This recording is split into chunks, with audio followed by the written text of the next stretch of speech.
हरे कृष्णा, राधे राधे। ज्येष्ठ मास में एकादशी कब है? ये एकादशी का नाम अपरा एकादशी है। यह कब है और किस दिन मनाई जाएगी और इसका शुभ मुहूर्त क्या है, इसके बारे में बात करेंगे। भगवान विष्णु को एकादशी का व्रत समर्पित है। इस व्रत में भगवान विष्णु समेत एकादशी माता और माँ लक्ष्मी की पूजा होती है।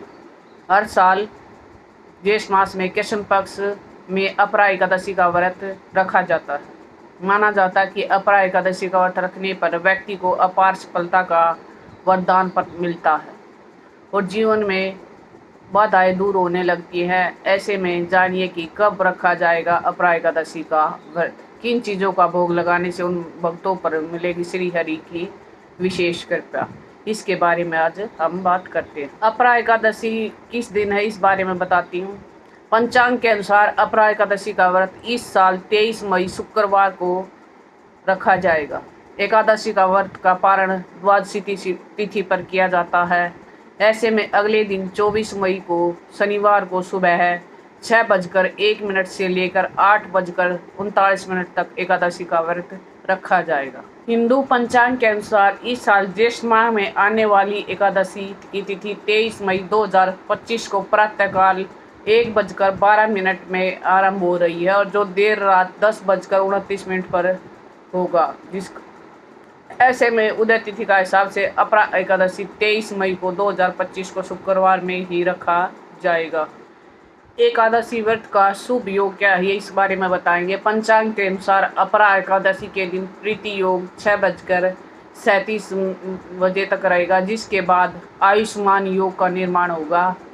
इस दिन स्वार्थ सिद्धि योग व अमृत सिद्धि योग शाम 4:02 से 24 मई 5:26 तक रहेगा। स्नान आदि करके मंदिर की साफ सफाई कर भगवान श्री हरि को जल अभिषेक करें।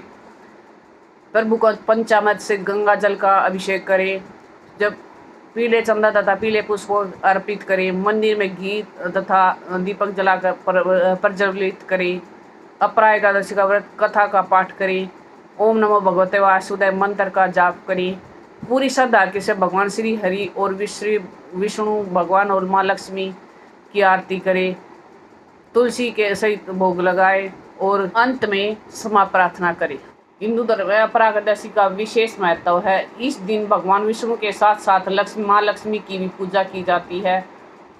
उनकी पूजा करने से शुभ फलों की प्राप्ति होती है। इसके साथ ही हर एक दुख दर्द में निजात मिल जाती है। इसके साथ ही हर क्षेत्र में अपार सफलता के साथ साथ धन धान्य और सुख समृद्धि की बढ़ोतरी होती है। बता दें कि इस एकादशी को अचला एकादशी, जल क्रीड़ा एकादशी के नाम से भी जाना जाता है।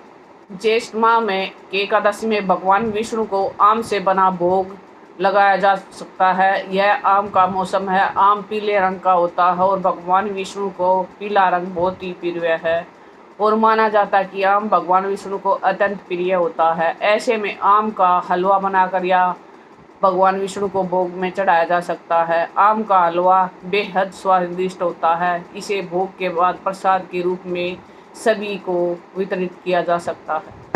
केसर की खीर का भोग भी विष्णु भगवान का प्रिय माना जाता है। केसर खीर और खुशबू भगवान को बहुत ही अच्छी लगती है। माता लक्ष्मी की भी मनपसंद बताई जाती है।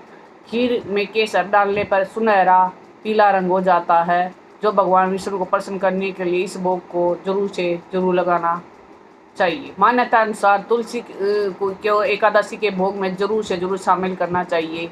तुलसी के पत्तों का भोग में डाल सकते हैं और अन्य भोग के साथ भगवान विष्णु के समक्ष अर्पित कर सकते हैं। इस बात का खास ध्यान रखें कि आप एकादशी के दिन तुलसी के पत्ते न तोड़ें और इससे श्री हरि नाराज हो सकते हैं।